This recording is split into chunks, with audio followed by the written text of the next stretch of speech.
네, 안녕하십니까. 정신분석적 명리학, 정확한 명리학 정명입니다. 예, 음향이론 두 번째 시간입니다. 음향이론과 동이족의 시간 철학이라는 제목으로 여러분과 함께하는 시간을 갖겠습니다. 우리의 조상은 단군의 후예라고 우리는 믿고 있고 우리의 정체성을 가지고 있습니다. 흔히들 우리의 민족의 시작이 동이로부터 시작됐다고 이야기하고 있습니다. 화족의 후손인 지금 현재 중국인들이 바라봤던 동쪽에 있는 이족이라고 해서 동이족이라고 이야기를 한다고 합니다. 동이족이란 말이 해안가에 사는 사람이라는 뜻도 있다고 합니다. 아무튼 우리 동이족이 만들었던 그런 나라들의 흔적, 그 흔적들 가운데에서 음향에 관련된 이론들이 있어서 제가 논문을 함께 읽었고요. 그 연구한 결과를 음향 이론과 연결을 시켜서 여러분과 함께 공부하는 시간을 갖도록 하겠습니다. 일단 동이족의 농경 생활이 시작되면서 이런 시간 철학이 어떻게 음향 이론과 주요기의 기초가 되었는가를 우리가 살펴보도록 하겠습니다. 음향의 자연적 기원, 음의 속성과 양의 속성. 음은 겨울이고 밤이고 휴식이고, 양은 여름이고 낮이고 활동이고, 또 음은 내부고 양은 외부고, 음은 저장의 시간이고 양은 성장의 시간이다. 우리가 처음 시간에 이미 배워서 알고 있는 내용들입니다. 동이족의 시간인식. 먼저 동이족은 자연 속에서 이런 개념들을 하나씩 형성해 나가기 시작했습니다. 계절의 흐름, 봄이 오고 여름이 오고 가을이 오고 겨울이 오고, 그리고 시간의 흐름, 해가 뜨고 종호에는 굉장히 해가 너무 뜨거워지고 해가 점점 사라지면서 어두워지면서 달빛과 별빛이 밝아지는 이런 현상들을 아주 세밀하게 관찰했을 것입니다.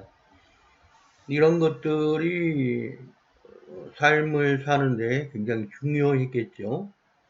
그런데 더 중요하게 된 시기가 바로 농경 생활을 시작하면서부터입니다. 태양의 길이가 길어지고 짧아지고 따뜻해지고 추워지고 이런 것들은 농사를 시작하는 데 있어서 굉장히 중요한 시간들이겠죠. 이런 시간들을 꼭 기억할 필요가 있어야 했을 것입니다. 그래서 농경 생활이 시작되면서 이 자연의 흐름, 사계절이 흘러가는 그 흐름을 굉장히 세심하게 기록하고 관찰하고, 그리고 1년이 지난 후에 이런 시간들에 따라서 농사 준비를 해야 했을 것입니다. 이러한 것들이 더 발전되어서 이 동이족들은 철학적 체계화를 시작합니다. 변화하는 계절의 질서를 시간의 철학으로 발전했던 것입니다.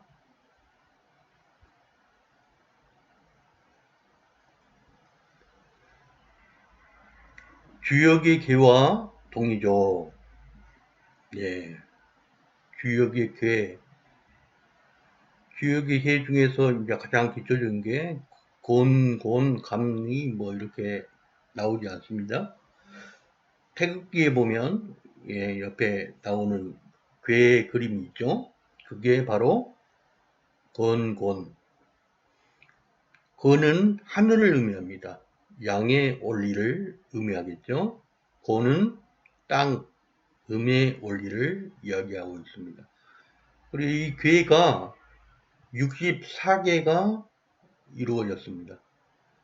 음과 양의 변화와 결합을 통해서 64개의 괴를 형성하고 있는 것입니다.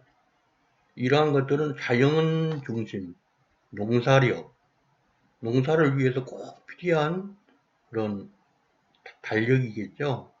하늘의 순환을 반영하는 그런 것들입니다. 농경생활과 철학의 연결. 그렇습니다. 뭐 동이족뿐만 아니라 뭐 동서양 할 것 없이 우리가 먹고 살아야 하는 문제가 가장 큰 시기였기 때문에 과거에는 당연히 농사 짓고 어떻게 하면 씨를 뿌리고 어떻게 하면 곡식을 수확해내고 그 수확을 통해서 우리가 한겨울에 마음껏 먹고 1년을 잘 버틸 수 있는 그런 것들이 굉장히 중요했겠죠. 그래서 씨 뿌리는 시기, 언제 씨 뿌리는 것이 가장 중요한가, 이게 굉장히 중요하겠죠. 그 다음에 씨를 뿌리고 난 다음에 이 씨앗이 어떻게 성장하는가, 이런 거를 잘 관찰했을 것입니다. 그리고 가을이 되었을 때 수확하는 그런 노력의 결실. 그래서 수확해서 잘 저장해야 되겠죠. 겨울에 먹고 또 다음 가을 때까지 먹을 수 있는 식량을 준비를 해야 되기 때문에, 그래서 겨울이 왔을 때는 휴식과 함께 새해 봄을 또 준비하는 그런 시간이 될 것입니다. 그래서 봄, 씨 뿌리는 시기, 여름, 성장과 관찰하는 시기, 그 다음에 가을, 수확하는 시기, 그 다음에 겨울, 휴식과 준비하는 시기. 예, 남명진 교수님의 논문을 통해서 제가 이런 이론들을 정리를 했습니다. 그래서 남명진 교수님 특히나 동이족에 대한 연구를 많이 하셨더라고요. 그래서 동이족에서 시작된 음양이론, 이 음양이론은 농경의 시작, 농경에 대한 인식, 농사를 짓기 시작하면서부터, 농사하는 기술을 터득하면서부터 이런 음양이론의 기초가 형성되었다라고 생각하신 겁니다. 이런 부분을 이제 철학적 정제, 자연 관찰한 이러한 모습들을 철학적인 체계로 발전시키는 것이 음양이고, 음양이 또 발전해서 64개의 괴로 형성되어지는 것이 바로 또 주역입니다. 문화적인 영향, 동이 문화가 중국 철학의 뿌리에 굉장히 중요한 역할을 했다라고 교수님은 주장하고 계십니다. 저도 이 주장과 동의하고 이 주장을 근본으로 저희 생각을 펼쳐 나갔으면 좋겠다라고 생각하고 있습니다. 주역은 무엇이냐? 점을 치는 것이냐? 점을 뛰어넘는 철학이다라고 이야기를 하고 있습니다. 자연의 시간과 리듬, 계절과 우주의 순환을 담은 체계다. 이 주역은 또한 인간의 자연의 일부인 인간이 어떻게 살아야 될 것인가, 자연 속에서 어떻게 순응하고 적응하면서 살아야 되는가, 이러한 것이 주역의 핵심 이론이다. 그래서 이런 내용들을 종합해서 철학적 유산으로서 동이족의 지혜가 담긴 철학서가 바로 주역이다 라고 이야기를 하고 있습니다. 오늘은 음양 이론을 조금 더 동이족과 주역의 이론과 연결시켜서 조금 더 심화시켜서 생각해보는 시간을 가졌습니다. 여기서 가장 중요한 핵심은 무엇입니까?